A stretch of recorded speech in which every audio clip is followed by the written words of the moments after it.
오늘은 요한계시록의 말씀입니다. 오늘 주님 우리에게 주시는 도전은 우리에게 어린 양은 누구입니까? 하는 것입니다. 우리의 어린 양은 누구입니까? 하는 것이 우리를 향해 오늘 주님이 주시는 도전입니다. 오늘 9절 말씀에 보니 이 일 후에 내가 보니 각 나라와 족속과 백성과 방언에서 셀 수 없는 큰 무리가 나와, 이것은 7장 4절에 나오는 14만 4천 명의 주님의 인치심을 받은 자들이죠. 그 자들이 어린 양 앞에 서게 된다는 그 말씀의 고백입니다. 우리가 교회에서 요한계시록의 말씀을 처음 나누는 것 같은데, 계시록은 어렵습니다. 주님의 말씀은 참 쉽고 또 어렵죠. 어렵게 느낄 때는 한없이 어렵게 느껴지고, 또 어떨 때는 한없이 쉬운 그런 말씀일 수 있습니다. 우리가 사도행전을 나누면, 사도행전은 과거의 이야기죠. 지나간 이야기지만 그 이야기는 우리의 오늘을 향하고 있습니다. 그 이야기 속에서 우리가 오늘을 발견하는 거죠. 요한계시록은 미래의 이야기입니다. 아무도 경험하지 못한, 또 천상의 이야기죠. 아무도 보고도 듣지 못한 그런 이야기인데, 그 이야기들이, 그 드라마가 우리의 삶, 우리의 현실을 향해 있는 거죠. 그래서 그 이야기 가운데 우리 삶의 현실을 발견하는 것, 우리 삶에 주님이 우리와 함께 하시는 그 의미를 발견하는 것이 이 요한계시록에 묻힌 굉장히 난해하고 어려운 그런 이미지 가운데 숨겨져 있는 주님이 우리를 향한 뜻인 줄 믿습니다. 크게 보면 요한계시록은 4가지의 환상으로 이루어져 있습니다.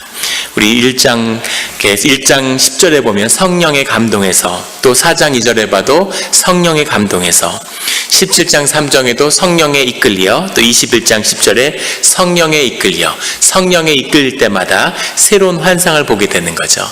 크게 4가지의 환상이 있는데, 하나는 인자의 환상이고, 또 하나는 하늘로부터의 환상입니다. 하늘에서 보는 환상이 있고, 그 다음에 음녀의 환상, 바벨론의 이야기, 세상의 이야기죠. 그 이야기의 영적 본질이 무엇인지를 바라보는 그 이야기고, 마지막에 새 하늘과 새 땅, 새 예루살렘이라고 하는 하늘과 땅과 과거와 현재와 미래의 모든 세계에서 하나님을 공경하고 예배드리는 자가 하나가 되는, 주님에 의해서 다시 회복되는, 하나님 앞에 찬양을 드릴 때 주님이 장막으로 덮는 그 환상을 보는 것, 4가지 환상으로 이루어져 있죠. 그 4가지의 환상으로 나누어지는 그 사이를 7가지를 상징하는 이야기들이 계속 이어지고 있습니다. 1장에는 인자의 환상을 보고 2, 3장에는 7교회의 이야기가 나오죠. 그런 다음에 하늘 보좌의 환상을 본 다음에는 7 봉인의 이야기가 6장에 나옵니다. 그리고 7장부터는 7 나팔의 이야기가 나오죠. 7 나팔의 이야기는 어린 양이, 예수 그리스도가 천국에 가신, 천국을 주재하시는 동안에 이 땅에서 교회 가운데 이루어지는 일입니다. 교회가 세상의 빛이 되어야 하는 그 역사를 의미하는 거죠. 오늘에 보는 하나님이 장막을 치시고 그의 예배하는 가운데 목마르지 않고 해의 상함을 받지 않고 생명수에 덮어주시고, 이 이야기는 하나님이 우리를 위해서 미래, 아직 이루어지지 않은 시점에 준비한 이야기지만, 동시에 우리가 주님의 믿음으로 예배 가운데 나올 때 우리의 삶 가운데 이루어지는 이야기죠. 그런데 문제는 이 이야기가, 주님의 위로가 이 교회에 가는 길이, 이 환난 가운데 있는 교회의 이 역사가 아직 끝이 아니라고 하는 겁니다. 이 위로와 예수님이 함께 하심의 끝이 아니라 계속해서 영적인 역사가 이어지고 있다는 거죠. 그 다음에 나온 것이 7 대접의 이야기입니다. 계속 7이 나오는 건 7번 있다는 뜻이 아니라 완전한, 그 시간을 완벽하게 채우는 하나님의, 그것이 다 이루어지고 하나님의 뜻이 온전히 이루어진 다음에야 그 다음의 역사가 시작된다는 거죠. 끝을 보기 전에는 그 다음의 이야기가 시작되지 않는다라는 뜻이 그 안에 들어있습니다. 12장과 15장 사이에 영적 전쟁의 이야기가 나오죠. 세상을 바라봤는데 거기는 공중에 권세 잡은 그 세력이 있고, 또 하늘 보좌에 앉은 어린 양을 따르는 그 세력이 있다는 거죠. 그 사이에 큰 영적 전쟁이 일어난다는 것을 보여줍니다. 이것은 세상을 구성하는 영적 실체의 이야기죠. 그 다음에 나온 것이 음녀의 환상입니다. 영적 전쟁의 뒤에 하늘나라의 승리와 하늘나라의 새 예루살렘의 회복이 바로 와야 될 것 같은데 그게 아니라 음료의 권세와 세상의 공중잡은 권세가 세상을 휘두르는 일이 먼저 나타난다는 거죠. 그래서 악한 세력은 한때, 두때, 반때로 망하는 것입니다. 두 때, 한때 다음에 두 때가 올 때, 악이 가장 번성했을 것 같을 때, 악이 가장 흥황한 것 같을 때, 그때 악은 끝이 다가와 있다는 것을 영적으로 이야기하는 거죠. 음료의 환상을 통해서 보는 것은 바벨론의 이야기입니다. 바벨론의 힘과 바벨론의 멸망을 17장, 18장에서 보여주고 있고, 그 다음에 종말의 7가지 본 이야기를 19장에서 20장까지, 그리고 다시 21장부터 22장까지 새하늘, 땅, 새 환상, 새 예루살렘의 이야기로 이 역사가 시간을 맺고 있는 거죠. 이것은 시공과 공간이라고 하는 우리가 살고 있는 차원을 넘어서는 이야기죠. 하늘의 이야기입니다. 그렇기 때문에 이것이 앞뒤의 순서나 이 일의 순차적인 그런 식의 관점에서 본다면 어려워지는 거죠. 하지만 주님의 성리로 영에서 이루어져야 할 주님의 역사의 눈으로 바라본다면 이 이야기는 처음부터 끝까지 현재를, 지금 이 순간을 향하고 있다는 것을 발견하게 됩니다. 오늘 말씀 가운데 나오는 두 가지 가장 중요한 것은 주님께 어린 양께 경배하는 사람들이 있는데 14절에 나오는 내가 말하길 내 주여 당신이 아시나이다 하니 그가 나에게 이르되 이는 큰 환난에서 나오는 자들이다. 어린 양 앞에 주님의 보혈의 흰 옷을 입고 예배드리는 자, 주님이 준비한 자들이 있는데 그 자들은 어린 양을 경배하는 자들이고, 그리고 그 자들은 환난 속에서 나온다는 겁니다. 환난을 받은 자들이고, 그 환난이 이 사람들의 입을, 주님을 예배하는 자들의 예배자들의 옷을 하얀 옷으로 만든다는 거죠. 여호수아가 주님 앞에 섰을 때 그때 마귀들이 와서 여호수아를 정죄하죠. 그의 옷이 더럽다는 겁니다. 거룩하지 못하고 순결하지 못한 옷을 입고 주님 앞에 섰다는 거죠. 그런데 주님 앞에 거룩하고 보혈의 흰 옷을 입은, 주님의 지도자로 세우고 주님이 온 민족을 속량하는 그 큰 뜻으로 세운 여호수아도 주님 앞에서 깨끗한 옷을 입을 수 없었다는 거죠. 그런데 오직 어린 양의 보혈을 입은 14만 4천은 12가 12지파를 상징하는 것처럼 중요한 온 이스라엘의 구원을 상징하는 숫자죠. 거기다가 3이라는 숫자도 우리 삼위일체처럼 아주 중요한 숫자인데 10을 3번, 세상의 완성을 의미하는 10을 3번 곱한 것이 1000이고 그 1000을 12번 곱한 것이 12000이죠. 12000은 다시 12번 곱한 14만 4천은 수의 완성이고 세상의 모든 인류와 주님을 찾는 모든 자들이 주 앞에서 구원받아서 주님을 찬양하는 그 날이 올 거라고 하는 주님의 선포입니다. 그런데 그 능격이 어린 양으로부터 나온다는 거죠. 어린 양으로부터 나오는데 그 어린 양께 오기 위해서 그들은 환난을 통과했다는 겁니다. 어린 양과 함께. 어린 양 환난, 어린 양 환난, 그것이 계시록이 이야기하는 영의 비밀의 초점이죠. 계시록의 어린 양이 28회 나오고 이기었다는 얘기가 23회 나옵니다. 어린 양이 이겼다, 어린 양이 이겼다, 계속 어린 양이 이겼다는 얘기죠. 그것이 계시록의 핵심적인 내용인데, 그리스도의 삶, 예수 그리스도가 이 땅에 와서 보여주신 그 삶의 이야기, 그것과 우리가 그 하나님을 따르고 그리스도의 사랑으로 인치심을 받아서 그리스도인으로 주님의 속한 자로 살아가는 그 공통분모가 있는데, 그것은 바로 어린 양으로서 세상에서 승리한다는 겁니다. 어린 양의 이김, 어린 양으로 승리했다, 어린 양으로 이겼다. 이것이 그리스도와 우리 그리스도인의 공통분모죠. 어린 양의 이김이란 건 뭘까? 어린 양으로서 이긴다는 건 뭘까라고 하는 것에 그 비밀은 진리로 자유한다는 뜻이 들어있습니다. 왜 어린 양일까요? 어린 양은 순결함도 상징하지만 어린 양은 연약함의 상징이죠. 연약하고 부족하지만 그런 나로서 주님 앞에 설 수 있고 그런 나로서 세상에 쓸 수 있다는 거죠. 그 연약함이 세상을 향하여 이기는 힘이고 능력의 원천이라는 것을 예수 그리스도께서 우리에게 보여주신 겁니다. 힘으로 싸우면 이길 수 있을 것 같지만 힘이 세상을 이길 것 같지만 힘으로 싸우면 싸울수록 점점 더 힘에 먹히는 거죠. 그것이 제국의 본질입니다. 계속 힘을 쌓아 올리는, 점점 더 강해지고 점점 더 쌓아 올려야 하는 그 힘에 대항해서 아무것도 쌓지 않는, 모든 것을 나누는, 아무것도 갖지 않는, 점점 더 연약해지는, 저항하지 않는 그 사랑이 세상을 이긴다는 거죠. 그것이 사랑의 능력이고 그리고 어린 양의 능력입니다. 제가 대학 시절에 이런 학회 같은 거 활동을 열심히 했는데, 그때 그 학회에서 선배들도 잘 따르고 제가 제일 어렸기 때문에 아주 귀여움을 많이 받았어요. 그래서 공부도 열심히 하고 그랬는데, 이렇게 상당히 이제 진보적인 관점에서 철학을 공부하는 그런 서클이었죠. 근데 거기에 우리의 그 모임을 인도하던 선배가 있었는데, 선배가 인물도 좋고 목소리도 좋고 아주 저의 어린 나이에 보기에는 우상 같은 거죠. 야, 저렇게 돼야 되겠다. 그리고 아주 따라다니는데 이 선배의 정의감이 남달랐습니다. 세상을 바꾸겠다는 그 열정. 그래서 그 이념과 그 이상을 이해하는 게 아니라 그 열정에 감동되고, 저 선배가 꿈꾸는 그런 세상을 이루는데 내가 할 수 있는 일을 다 해야 되겠다. 이렇게 압도되는 거죠.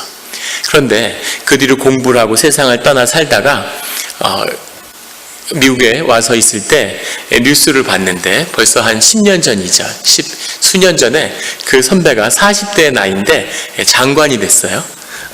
세상이 바뀌어서 자기 세상을 만난 거죠.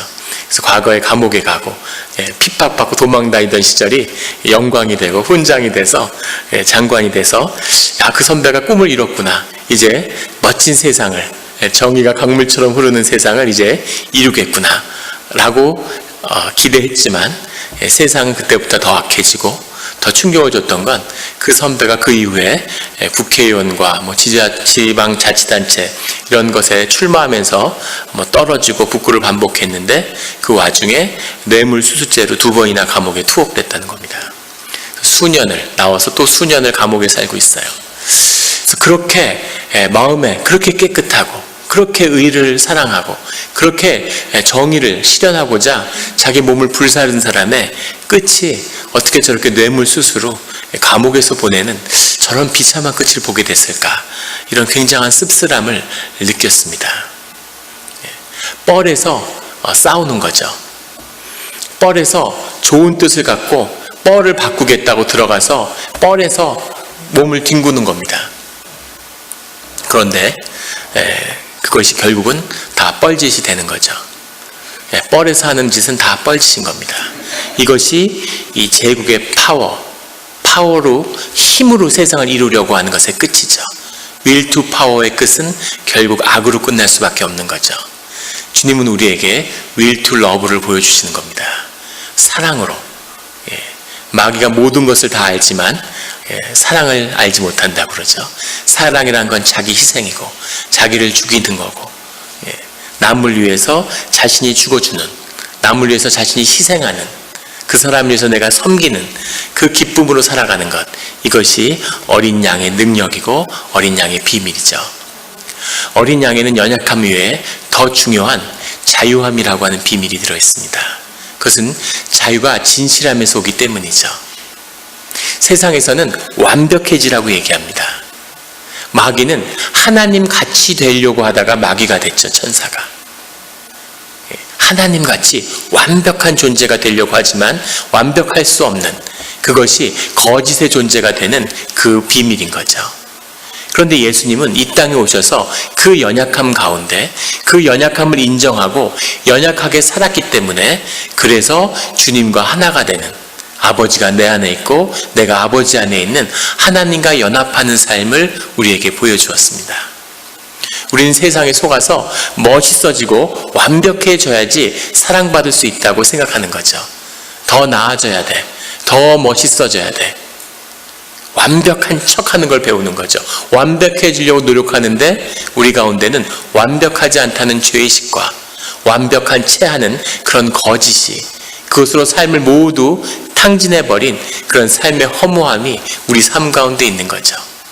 멋있어지면 더 잘 되면, 하지만 강해질수록 그것은 거짓이기 때문에 강할 때 삶의 연합이 이루어지지 않고 연약할 때 삶이 이루어진다는 것을 주님이 우리에게 가르쳐 주셨죠. 세상은 속아서 정말 멋있어지면 삶이 연합될 것 같아요. 그런데 사실 그것은 거짓인 거죠. 한 예전에 선배가 사업을 하는데 가족이 불화가 심했대요. 그런데 1억을 썼더니 친교에 서로 같이 가까워지려고 여행 다니면서 뭐 동남아 여행도 가고 한 1억을 쓰면 다시 가족의 평화가 온답니다. 서로 막 분위기도 좋고 막 좋은 것 같대요. 그러니까 좀 지나면 더 원수가 된다는 거예요. 그러면은 그때 또 1억 수천만 원을 써야 된대요. 그러면 다시 평화가 온답니다. 그러면 좀 있다가 또 원수가 된대요. 그래서 돈이 끝없이 든다고 가족의 평화를 위해서. 그게 세상의 거짓이죠. 왜 그럴까요? 거짓이기 때문입니다. 참이 아니기 때문이죠. 잠깐 모래로 덮었기 때문이죠. 똥이 있는데 똥을 안 치우고 모래로 덮은 거예요. 그럼 똥이 어떻게 되겠습니까? 썩어서 냄새가 나는 거죠. 그럼 모래로 또 덮고 더 덮을수록 더 썩는, 비유가 좀 적절한지 모르겠는데 그것이 거짓의 문제죠. 근데 내가 연약함을 드러낼수록 내 있는 그대로의 삶으로 만날 때 그때 삶의 연합이 이루어지는 거죠. 제가 처음 예수를 믿었을 때는 예수를 믿고 잘 되면, 가족 중에 제가 처음으로 예수님을 영접했는데 내가 예수 믿고 이제 잘 돼야지 사람들이 무언가에서 좀 교회에 나오지 않을까 그렇게 생각을 했어요. 그런데 아무리 기도를 하고 아무리 노력을 해도 아무도 교회에 나오지 않는 거죠. 그렇게 한 10년 지났을 때 서울에 가서 교회에서 전도사를 하고 있는데 그때 마음속에 이제 우리를 보고는, 저를 보고는 아무도 가족 가운데 교회 나온 사람이 없겠구나, 예수 믿으면 저렇게 되는구나 하는 그런 모습을 보여준 게 아닌가 하는 약간 자괴감이 있었습니다. 그런데 그렇게 된 다음에 가족의 회복이 일어나고 가족의 연합이 이루어지고 그리고 하나님의 능력이 교회 가운데, 가정 가운데 나타나는 거죠. 하나님이 연약함을 좋아해서가 아니라 그 연약함이 우리의 진실함이기 때문입니다. 진짜가 아니면 주님의 역사는 없죠. 거짓에는 주님이 역사하시지 않기 때문에 우리가 멋지려고 멋있게 겉을 꾸미고 만나는 그 거짓된 만남은 결코 삶 가운데 남지 않는 겁니다. 제가 참 신비했던 건 교회에서 만났던, 제가 제 삶 가운데 진실하게 처음 한번 살아봤던 건 뉴욕에 와서 처음 교회를 다닐 때였던 것 같아요. 근데 참 신기한 건 그때 만난 분들은 그 뒤로 1년간 신앙생활을 했는데 10년이 지나던 15년이 지나던 다시 만나면 어제 만난 것 같은 거예요. 그 삶이 회복되고 기쁨이 있고 깊은 삶의 연합이 있는 겁니다. 그런데 그 전에 만났던 10년, 20년을 알고 지냈던 그런 친구들도 그 삶의 연합이 다 사라져 가는 거죠. 잊혀져 가는 거죠. 삶의 연결이 이루어지지 않는 겁니다. 그것이 온전하지 못한 그 삶 가운데 거짓이 있기 때문에 세상 가운데서 멋있어지기 위해서, 강해지기 위해서, 멋져지기 위해서 그렇게 힘을 주고 긴장하고 노력하면서 사는 그런 우리의 삶, 그 삶 가운데 하나님의 열매가 없다는 거죠. P&G라는 회사가 있습니다. 프록터 앤 갬블 맞죠? P&G라는 회사가 아주 미국의 굴지의 세계적인 대기업이죠. 우리가 아는 듀라셀, 또 뭐가 있습니까? 질레트 이런 것들, 수많은 브랜드를 가진 세계적인 다국적 기업이죠.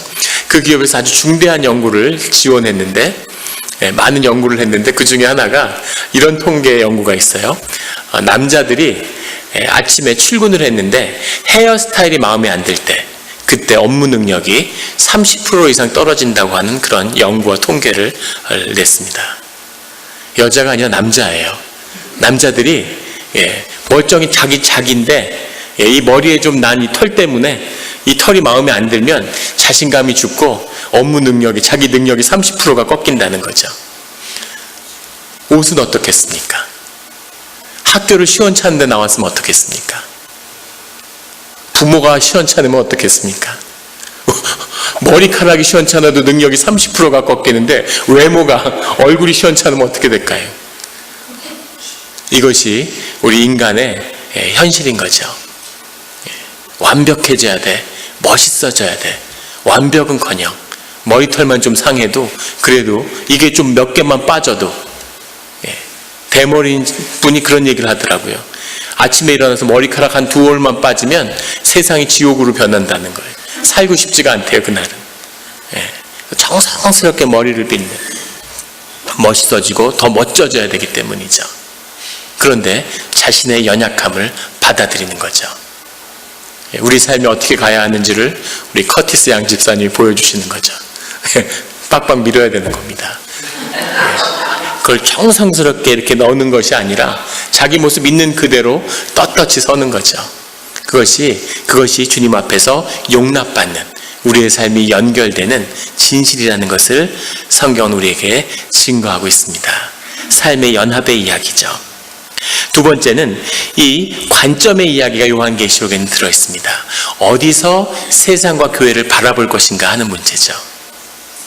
이 계시록의 이야기는 위에서 하나님의 관점에서, 하늘나라의 관점에서 우리 자신을 바라보는 겁니다.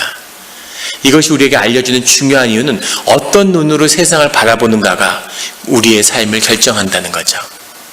예전에 무슨 드라마화가 되기도 하고, 우리가 알고 있는 한국 근대사의 무슨 큰 성공 스토리죠. 한 셀러리맨이 들어가서 건설회사 입사해서 무슨 회장이 되고 나중에 정치인으로 성공하고 이런 이제 기적의 이야기가 있습니다. 그런데 그 성공을 한 그 셀러리맨에 대해서 그 사람을 고용했던 회장이 인터뷰한 기사를 굉장히 재밌게 본 적이 있어요. 기자가 물었습니다. 36살짜리 어떻게 대기업의 사장으로 세울 수가 있었습니까? 그 사람을 고속 승진시킨 이유가 뭐냐고. 그러니까 그 오너였던 회장이 뭐라고 얘기하냐면, 처음 만났을 때는 20대였는데 과장이었다는 거죠. 근데 과장 같은 얘기를 해야 되는데 과장이 부장이나 이사 같은 얘기를 한다는 거예요. 그게 너무 신기해서 부장을 시키니까 꼭 상무나 전무 같은 얘기를 하고, 상무를 시키니까 사장이나 부사장 같은 얘기를 하더라는 거죠. 자신의 경험의 폭에서 가장 높은 곳에서 자기의 삶을 바라보더라는 겁니다. 그게 그 사람의 인생을 결정하는 거죠. 어디도 마찬가지지만 교회를 바라보는 눈입니다. 교회에 왔는데 하나님의 눈으로 교회를 바라보라는 거죠. 하나님이 교회를 어떻게 생각하시는지, 하나님의 몸된, 하나님의 십자가의 보혈로 세우신 교회가 너에게 무엇인가 하는 것을 하나님의 눈으로 바라보라는 거죠. 예전에 한 어머니가 딸을 데리고 교회에 나오셨대요. 딸이 변호사고 아주 똑똑한, 미국에 와서 잘 키워서 아주 똑똑한 그런 변호사로 잘 나가는데, 근데 교회를 안 나오는 거죠. 어머니가 나이가 들고 혼자 거동을 못하니까 할 수 없이 주일날이 되면 엄마를 모시고, 엄마가 권사님인데 너무 교회 가고 싶어 하니까 어머니를 모시고 오는 거죠.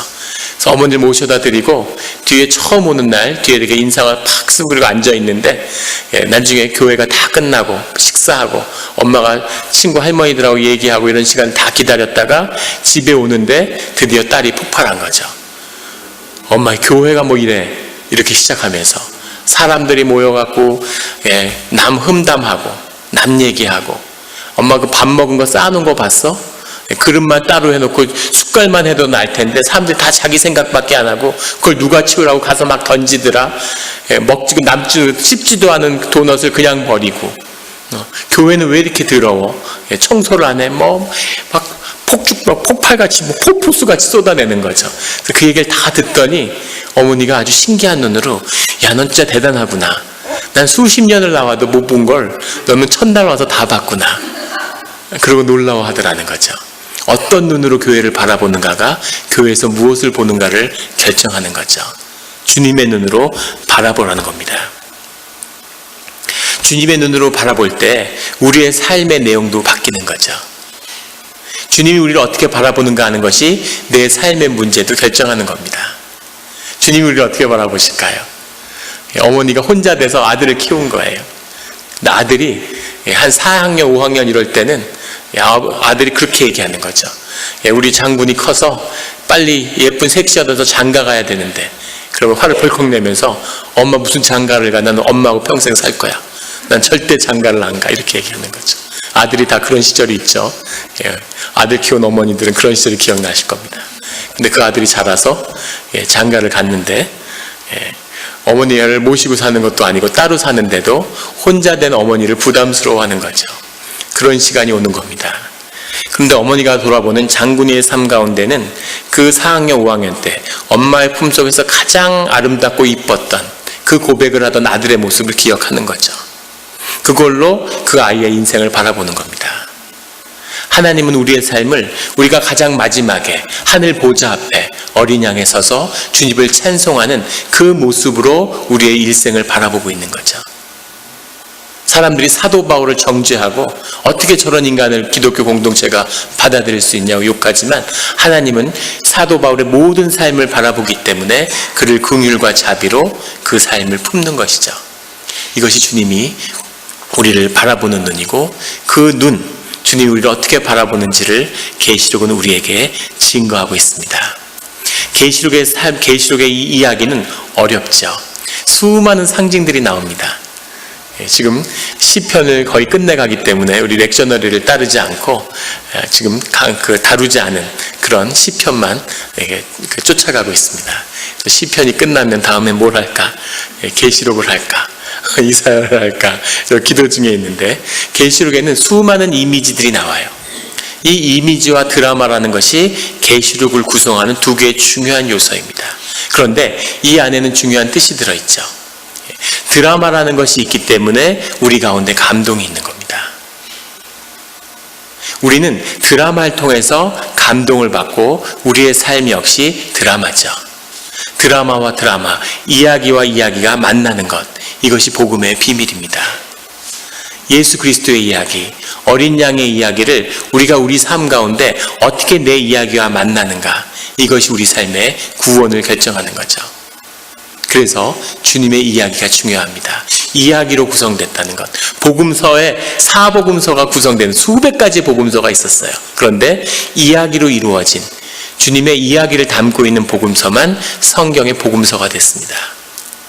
말로 전하는 것은 이것은 변질되죠. 말로 전하는 것은 바뀝니다. 말이라는 것은 생각을 표현하기 때문에 말을 하면 계속 바뀌어요. 예전에 그런 거 해보셔서 줄 쭉 써서 여기서 한 줄 이렇게 얘기해주면 전달해서 끝에 가면 완전 다른 이야기 되는 그런 거 해보셨습니까? 하물며 삶의 이야기를 전하면 엉뚱한 이야기가 되는 거죠. 교회에서 이런 이야기가 있었다, 이런 일이 있었다, 이런 일이 있었다고 듣는데 나중에 들으면 엉뚱하게 다른 일이 될 수 있고 이런 거죠. 그것이 말의 문제인데 이야기는 삶을 담고 있기 때문에 그 삶의 진실에 그 이야기가 내 진실과 만날 때 그 이야기가 힘을 발휘하는 거죠. 그 이야기가 구원의 이야기가 되는 겁니다. 이미지도 마찬가지죠. 우리의 머리는 언어로 사고를 해요. 그래서 언어를 공부하면 우리의 뇌가 경직되는 거죠. 그것을 깨고 우리의 무의식의 소리를 담는 그 그릇을 만들기 위해서 몸부림치는 겁니다. 아침마다 와서 기도하고 이 무의식의 문을 열기 위해서, 이 무의식의 소리를 듣기 위해서. 무의식의 소리를 듣는 게 왜 그렇게 어려울까요? 무의식은 이미지로 소통을 하고 우리의 의식은 언어로 소통하기 때문이죠. 언어가 이미지를 담는 게 어려운 거죠. 이미지를 가슴으로 받으면 아주 쉽습니다. 그런데 그걸 언어로 받으면 어려운 거죠. 어릴 때 어린아이하고 하루 종일 놀아본 엄마들은 아실 거예요. 애가 무엇을 말하는지 바로바로 알 수 있죠. 마음으로. 아, 얘가 목이 마르구나. 아, 얘가 오줌 쌌구나. 그 마음이 통하면 다 아는 거죠. 그런데 그걸 애하고 대화로 한번 알려고 해보십시오. 무슨 소리를 하는지 막 이러고 소리 지르고 왜 화가 났는지 알 수가 없는 거죠. 그것이 이 이미지의 힘입니다. 얼굴의 표정과 이 이야기와 로미오와 줄리엣. 사랑에 대해서 제가 10시간을 설명해줘도 사랑을 받아들이고 사랑을 이해할 수 있겠어요? 근데 로미오와 줄리엣의 이야기를 하면 로미오와 줄리엣의 주제가 만들어도 막 마음이 울렁이고 사랑의 감정이 다시 샘솟잖아요. 로미오와 줄리엣의 이야기와 그 마지막에 죽은 로미오 앞에서 오열하는 줄리엣, 반대인가 이렇게 줄리엣이 먼저 죽었나요? 로미오가 먼저 죽었나요? 그 주제가 올리비아 하셀을 잊을 수 없는 평생의 마음속에 그 이미지가 박혀서 그 얼굴만 봐도 가슴이 막 쿵덕쿵덕하고 별로 동의하지 않는 표정들이시네요. 그런 이야기인 거죠. 그 이야기 속에 죽음을 담은, 죽음을 각오한 사랑의 이야기라고 하는 삶의 진실이 들어있기 때문에 그것이 클래식이 되고, 그 이야기를 우리가 만날 때, 올리비아 하스의 얼굴을 볼 때 우리 가운데 엄청난 감동이 있는 거죠. 그것이 우리가 요한계시록에 나오는 이 이야기와 이 비밀입니다. 어린 양의 이야기, 연약함의 이야기, 세상에 가장 낮은 자리에 자라나서 한 인간이 가장 그 사회에서 냉대받고 사생활하고 멸시받고 부정한 여자에서 태어난 아이, 학교를 다녀보지 못하고 아버지의 목수일을 하고 뭐 하나 볼 것 없이 살다가 억울하게 죽어가는, 거기에 저항하지 않고 맞서 싸우지 않고 그렇게 죽은 한없이 어리고 한없이 불쌍하고 한없이 연약한 그 한 삶이지만 그것이 정직하고 연약하지만 진실하고, 그것을 인정함으로 주님과 연합하고 주님과 함께하는, 그것을 용납할 수 있기 때문에 어리고 부족하지만 그의 제자들과 한 공동체를 이루어 살 수 있는 그 삶, 그 작지만 그 11명의 제자와 예수님이 한 삶을 바라봤을 때, 그때 세상에 어떤 일이 벌어지는지, 하나님이 그 삶을 통해서 무슨 일을 이루어가는지를 보여주는 것이 우리가 알고 있는 복음의 이야기죠. 그 이야기가 우리의 진실한 삶, 우리가 큰 그릇은 되지 못할지라도 깨끗하고 정직하고 진실한 그릇이 되어서 주님의 큰 축복이, 늘 부어지는 축복이 넘치도록 담을 수 있는, 내가 날 위해서 우는 것이 아니라 삶이 연합해서, 내가 아픔, 우리 삶의 아픔, 우리 삶이 연합되어 있기 때문이죠. 그 아픔이 괴로워서 삶을 너물 만드는 겁니다. 그래서 편안하다고 착각하는 거죠. 그 아픔을 마주하는 용기와 그 아픔 속에서 주님과 연합하는 그 비밀이 풀려서 내가 내 삶을 살지만 그것이 하나님이 위대한 삶으로 만드는, 작고 부족하고 깨진 교회지만 주님과 연합될 때 주님이 우리 초대교회처럼 세상을 뒤집는 그런 놀라운 역사를 우리 가운데 이루고 그것을 먼저 보고 기뻐하는 우리 공동체가 되기를 예수 그리스도의 이름으로 축원합니다.